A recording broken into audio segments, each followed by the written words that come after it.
God! I have no idea. What's going on, New York Giant fans? Welcome back to another video. If you guys haven't already, hit that like button, comment, and subscribe. Turn on post notifications so you know when the live stream pops if it drops. Appreciate y'all coming back. What a shitty 24 hours it's been for Knicks, Giants, and Yankee fans. At least sane ones at that, because there's different views on the Yankees tendering different players' contracts, but if you're a Knicks fan, you can't be happy. If you're a Giants fan, you cannot be happy unless you dislike Daniel Jones that much that you want to see him get injured and want Mike Glennon to start. But that's what we're going to talk about in this video. So, it was a little weird today when I was on Twitter before I advertised, and this is being recorded on Tuesday night, so some of you need to keep that in mind. I highly doubt anything will change before the morning, but if it does, I'll be sure to include it in the premiere. But I was on Twitter before I advertised for the Knicks Net stream. Thank you guys for popping out to that, by the way.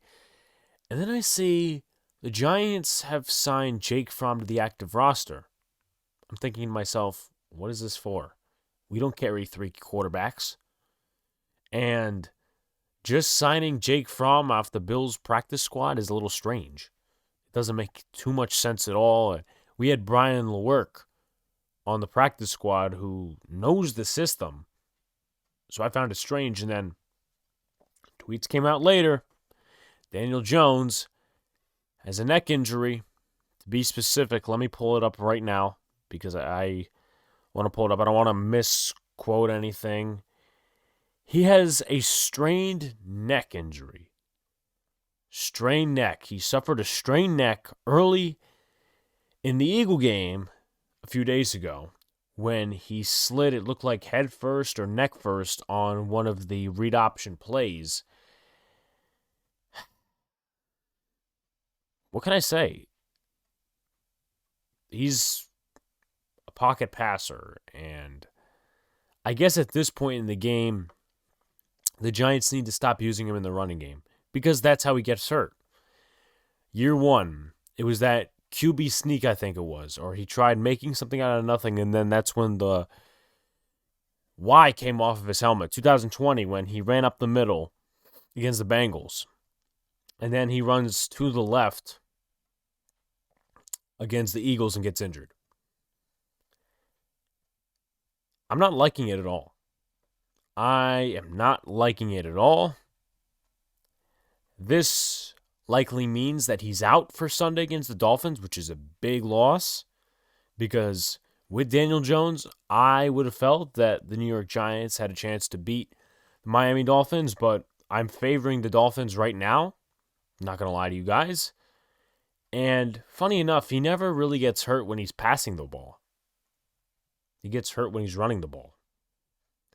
And for certain quarterbacks that attempt to be runners of the football, they get hurt. Not like Lamar Jackson, who mostly is healthy, and Jalen Hurts, who mostly is healthy. Daniel Jones is not a running quarterback. Despite what I said earlier in the year, despite what I've said before. And this isn't good for someone who is supposed to be the franchise guy. If you guys have seen my past videos, in my past podcast episodes, I'm tendering to the side that Daniel Jones is not the answer at quarterback, but there's a better upside of keeping him next year because then you can use the picks on the O-line and linebacker and edge and all these other positions you need. But it's frustrating. Even if I believed he was the franchise guy, it's frustrating because he gets hurt every year. And he puts the Giants in these positions because he slides awkwardly or something happens. And the Giants put him in this position as well because they can't get the fucking ground game going, so they have to use Jones in the ground game, and it doesn't work.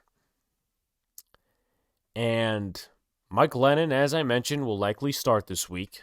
Just to get some stats, this season against the Cowboys, to be specifically, because Jones got hurt with the concussion against the Cowboys, running the football. 16 for 25, a 64% completion rating, 196 yards, 1 touchdown, 2 interceptions. About, let's see, how many yards per throw? He's got 7.8 yards per throw. And Kadarius Toney had a breakout game against the Cowboys, even though you can consider it garbage time.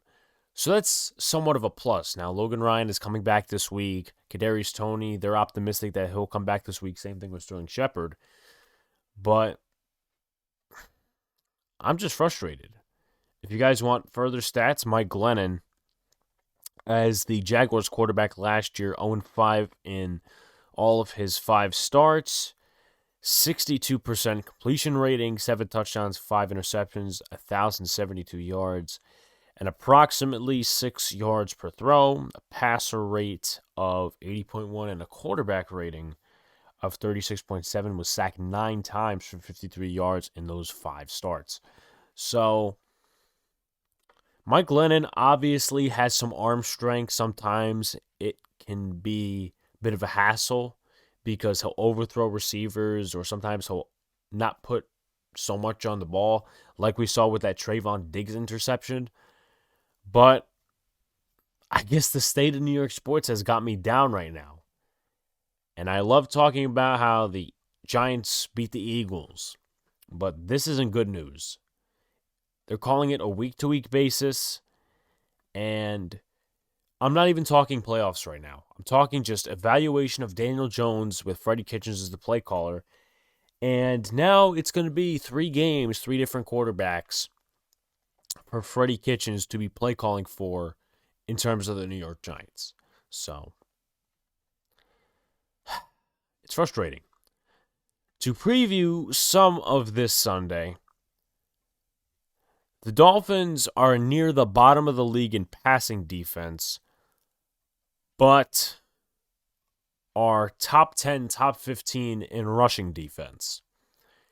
And we know what our defense is. Bend but don't break, can pressure the quarterback. I think the defense can definitely take care of Tua Tagovailoa in their offense.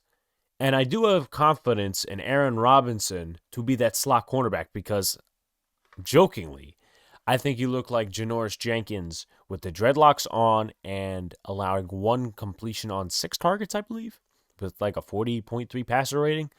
But enough of the defense. You need to get the ground game going.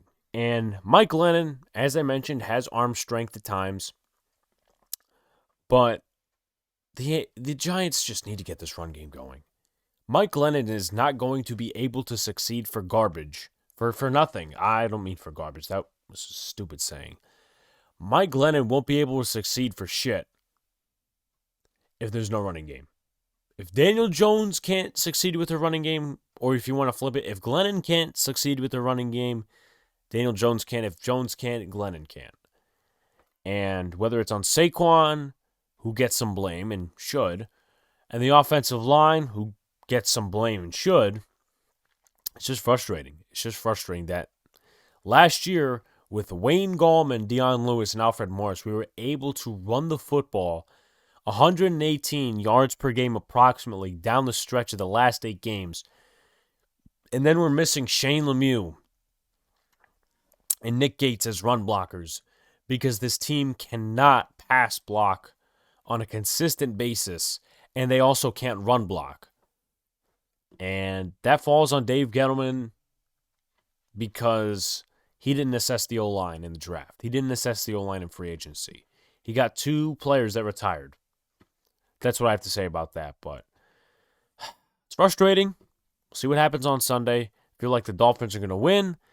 If the Giants pull a Seahawks game, then it has to be Kadarius Toney or Saquon Barkley that gets it done. It's not going to be a lot of deep passes, probably. I mean, it might.